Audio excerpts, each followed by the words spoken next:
Hi everybody, and welcome back to Homeschooling, etc. My name is Siobhan, and I am a mother of a 4-year-old, and I am currently 7 months pregnant, and I'm going to have a baby girl whose name is Michaela. Today I'm going to be talking to you about discipline, basically how I biblically have chosen to raise my children and what kind of discipline methods and strategies I use. Without further ado, let's get into it. So first and foremost, the thing that I chose to do right off the bat, or as soon as I felt like, I need to start to come up with something, some kind of strategy, some kind of repetitious discipline method, one of the first things I decided to do was turn to the Bible. And so I've actually found so much information in there, and I've taken a whole bunch of verses, and I am going to put it in the description below, and it will be something that if you are interested in, you can look through the verses and kind of see what it says there and draw inspiration from there. That's what I did. If that's something that you want to do, it will be in the description below. So my son is 4 years old right now, and I found that what I'm doing right now really caters to his age and stage of development. I could still use the same thing that I'm using right now. I could have used it when he was younger as well, and it would have been fine. But the understanding would not have been there as great as it is right now for him. And he also is developmentally at an age that he can follow instructions and, understand things a lot better. So I would say around 3.5, 4 is really the perfect time to start putting something together. At least that's how it's worked out for me. Let's get into it. So based on the verses that I've left in the description, what really stood out to me are 4 key things. Number 1 is discipline. Boundaries are important. They're really important to train up your child in the way that they should go. Number 2, what I got from the scriptures that I've put in the description box is that diligence is key. It gets frustrating for children when one day it's okay, one day it's not okay. They push boundaries that way. They can become exhausting to you in that way, because if they just push enough, they know that eventually you might just give in. Number 3, what I get from the scriptures that I've put in the description box is that we need to try our best to be as gentle as possible with our children. We don't want our children to be angered or despondent when we are disciplining them. We want them to understand what's being said, and we want to do it with love and gentleness. And the last thing that I think is really important, and what kind of jumps out at me when going through the scripture, is love. Being gentle, being kind, being loving. These are all fruits of the Holy Spirit, and not only is it important to us to treat our children in that way so that they're not angered or resentful or despondent, it also teaches them how to, you're role modeling for them. It teaches them how to handle things with patience and kindness and love and gentleness and all of those things. So now that we have a kind of breakdown, how do we put this into practice practically? And that's what I'm going to share with you right now. So number 1 is that discipline is important. So what I did is that I set up rules in the house. I think it's a great idea to not have a bajillion different rules. If you can have rules that kind of encompass a lot of different things, that's going to be really helpful, I feel. For us in our house, we literally have 2 rules. That's it. Our first rule is that you love others as we love ourselves. And our second rule is that we take care of the things that God gives us. And within those 2 rules, it really encompasses all kinds of undesired behavior. Love others as you love yourself. You're not going to stand for if they're hurting others, if they're grabbing things from others, if they're,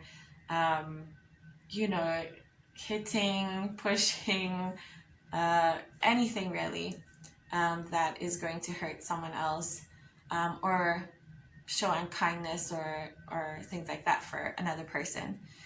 And then the second rule is take care of the things that God gives us. It encompasses everything, as in you need to take care of your toys, you need to make sure that they're tidy, clean, that you're not throwing them at the walls or breaking them. It also has to do with the body. God gave us this amazing body where we are able to jump and run and play and see things and smell things and taste things and hear things and do all these incredible things. But we need to take care of it. And so showering, not hitting ourselves, or, when we get frustrated and stuff like that.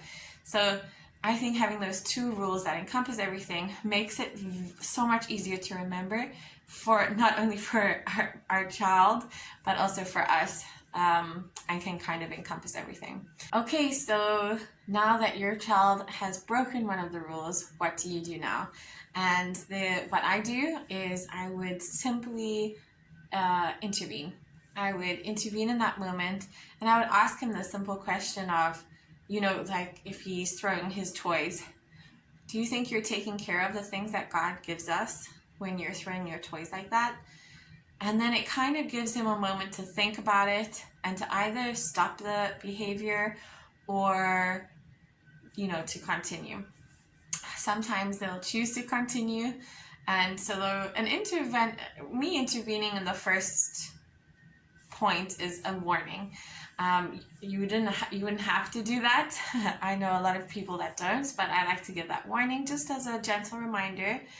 If they continue, I actually give I tell them exactly what's going to happen next if they continue to do what they're doing. So that would be the second warning.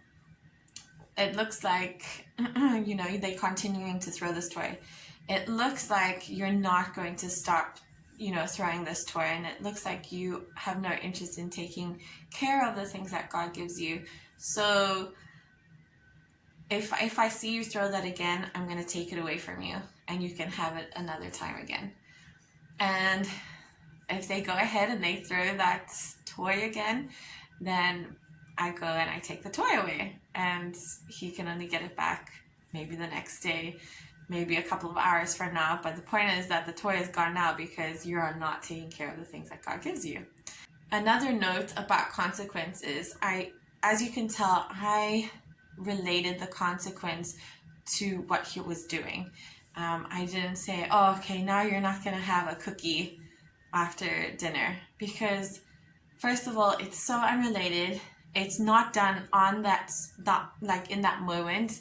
And so he's thinking like, okay, I'm scared, I'm going to stop doing it. Maybe not. He might continue to do it.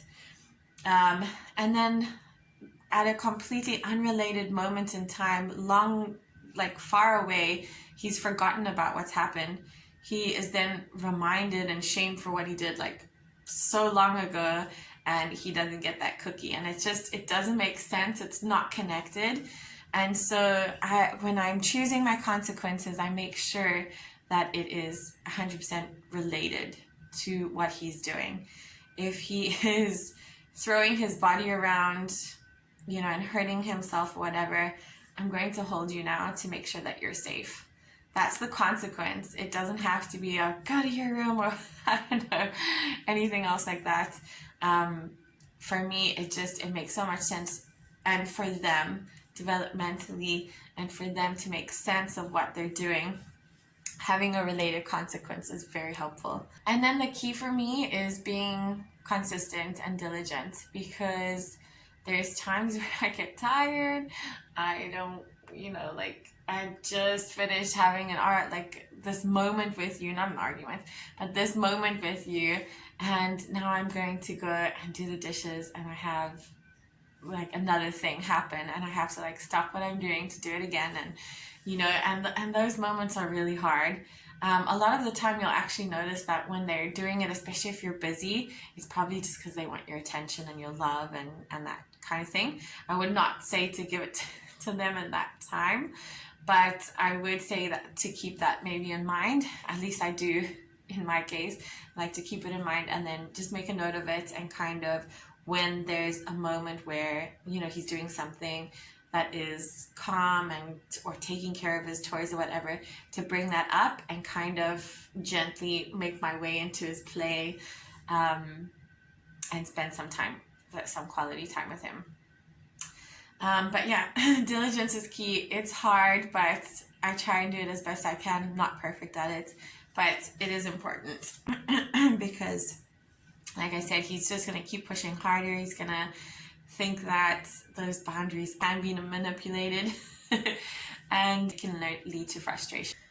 So how do we practice our love, our kindness, our gentleness? As you can see, I think the way that I've done it has been very gentle so far. But now what happens when your child becomes mad or starts to tantrum or throw himself or, shout really bad things at you, or, cries, or, stuff like that? And I really think that this is where, connecting with your child is so important, because this is where he's either going to be despondent and keeping angry and resentful, or it's going to build on your relationship and it's going to get better and better. So after this, if I've taken his toy away and he bursts out and screams and shouts or whatever, what I find, or what I do, is to okay whatever emotion that he's having, because he is a little person. I've seen grown adults have full-on outbursts and things like that. It's part of our nature. We have these crazy emotions and feelings that come up and down, and so to not expect that from a child is just ridiculous. So if he gets really upset or whatever, the first thing that I do is just okay his feelings. I can see that you're so mad because I took your toy away, and it's okay to be mad. I love you so much, and I'm right here for you if you need me. And then however your child deals with it, my son in the beginning hated to be touched or held or whatever when he was mad, and so I would just sit next to him, and I wouldn't give him eye contact. I know that a lot of people will say to give them eye contact and show them that you're there, but I would just sit next to him and kind of be there for him. I would pat him on the back if he would go away, kind of thing. I would just simply put my hand away and say that I love you. Once he's calmed down, that's when you can really talk to him and be like, I love you so much. It's okay to get mad, we all get mad. We all get mad sometimes. Yeah. And then if there's a bad behavior connected to when he's mad, like if he shouts rude things at you, if he or she does things like that. My son went through a phase where he was doing that, and he would say just mean things, and sometimes he still does. Once he's calmed down and he's realized that I'm there for him, and he's taking it easy, and I'm able to give him a hug or love him in some way, then I will say to him, you got so mad, and it's okay to get mad. We all get mad sometimes, but the things that you said to me were really hurtful. What can we do next time instead? What can we do when we're mad next time, instead of saying these mean things? Could we, and you could give some examples, you can talk through it together. I would just ask him what we could do, and I would say, maybe we could, turn to God and count to 10 with God. Maybe we could, take some space and time to calm down, and then when we're calm, we can talk about our feelings, or, how we feel in a kind and loving way. Things like that, things that I think as adults, we if we've just had an outburst, we kind of reflect on, oh man, I should have done this and that, just kind of being that voice in my son's head for when he does lose it. It's just for him to know that behavior is not okay. The feelings are, the behavior is not, and what can we do better next time? And kind of be that voice, that reflection in him.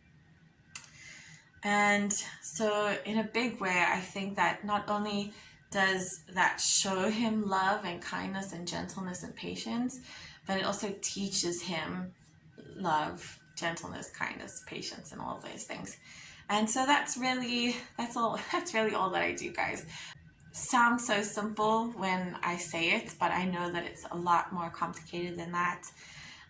But yeah, just to take one day at a time is something that I also keep in mind, and one situation at a time, even, because you just gotta, we're all human.